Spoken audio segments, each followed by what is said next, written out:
The highest paid, the richest contract in the history of the National Basketball Association has just been handed out, and it belongs to Jaylen Brown. Jaylen Brown is now the highest paid player of all time. That sounds unbelievable when you say it out loud. But when asked what he would do with all of the money, he said, "I want to launch a project to bring Black Wall Street here to Boston. I want to attack the wealth disparity here. I think there's analytics that supports that stimulating the wealth gap could be something that could improve the entire economy. With the biggest financial deal in NBA history, it makes sense to talk about 1, your investment in the community, and 2, also the wealth disparity here that nobody wants to talk about. It's in the top 5 in the US. It's something that we can all improve on. It's unsettling." Well, at least we know he won't be blowing through his contract money recklessly. But let's get a little more serious and ask the biggest question. Does Jaylen Brown deserve this massive contract extension? To answer that, we must take a deep dive into his game and break down every aspect. Brown averaged 26 points, 7 rebounds, and 3.5 assists while shooting 49% from the field, 33% from 3, and 76% from the free throw line. We'll start with the best part of his game,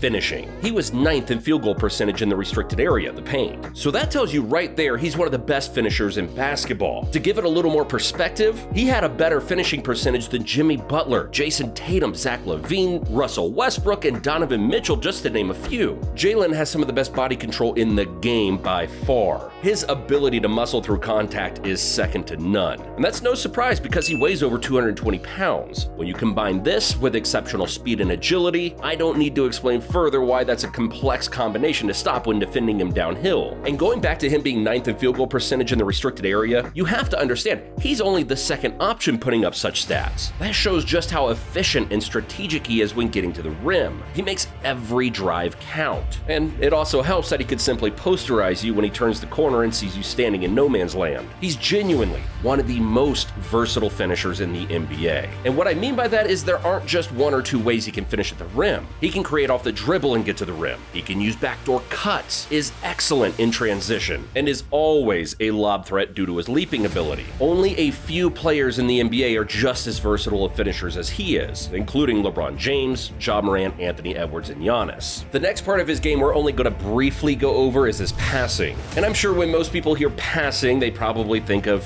Nikola Jokic or LeBron James throwing insane, flashy passes with one hand. And while that is fun for us fans to watch, it isn't the criteria for being considered a good passer. You see, passing is all about decision-making and unselfishness. For example, Kevin Durant and Giannis have never been known as great passers and facilitators, but yet they've still averaged over 5 assists per game over the last 5 seasons. And that's primarily due to them being good decision makers and being unselfish. And Brown is the same way. I don't think anyone will ever be comfortable with him running an offense, but he has no problem moving the ball around the perimeter or kicking the ball out when penetrating inside the lane. And he's averaged career highs in his last 2 seasons, so he's improving drastically in this area. The second best part of his game is his mid-range scoring. Over the years, he's been slowly transforming his game into the mid-range.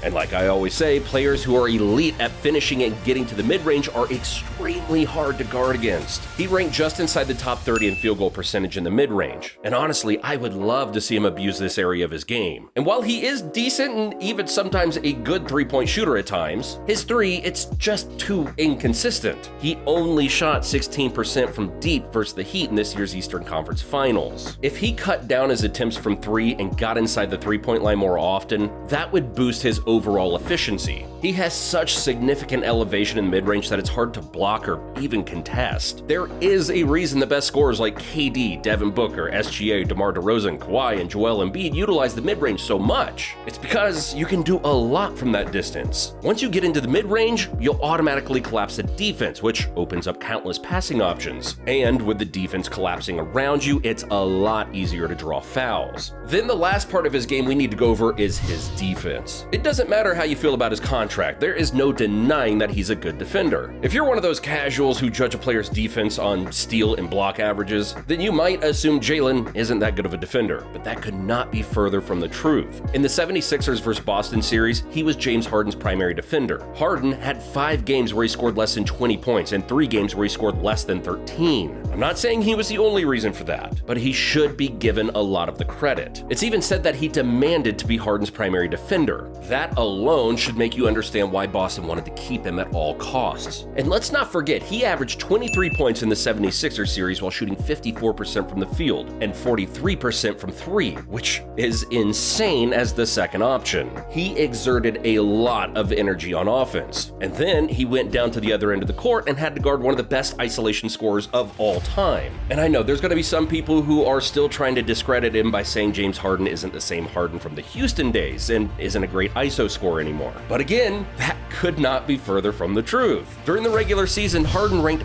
4th in isolation points per game. He scored more isolation points than Kyrie Irving, Damian Lillard, Steph Curry, Kevin Durant, Giannis, Jimmy Butler, and the list goes on. So the fact that Brown could play great defense on such an elite scorer shows you how valuable he really is. It's not expected that your star player drops 25 while guarding the opposing team's best scorer or first best player. The only stars who consistently do this are Jimmy Butler and Drew Holiday. That's it. I hope now you're all starting to see Jaylen's value. I'm not saying he's an Herb Jones or Jaden McDaniels on defense, especially in the regular season, but in the postseason, where it matters most, he played great defensively. He set the tone early for Boston's defense, picking up Harden at half court on the first possession of several games. So now that we've gone over his game, let's talk about the one thing that has been religiously talked about among fans. He can't dribble left. Make all the Zoolander jokes you want, but this is the thing. His handles are pretty shaky at times. There's no defending that. But let's not pretend that every star doesn't have at least one weakness. Every star in the NBA has a flaw. Let's be real. Giannis can't shoot, LeBron has trouble scoring free throws, Nikola Jokic isn't a very good rim protector, Ja Morant is a below average defender, Luka isn't the most efficient shooter from deep, nor is he a positive defender, and the list goes on. These stars have lost essential games or series due to their flaws and weaknesses. It's just a part of the game.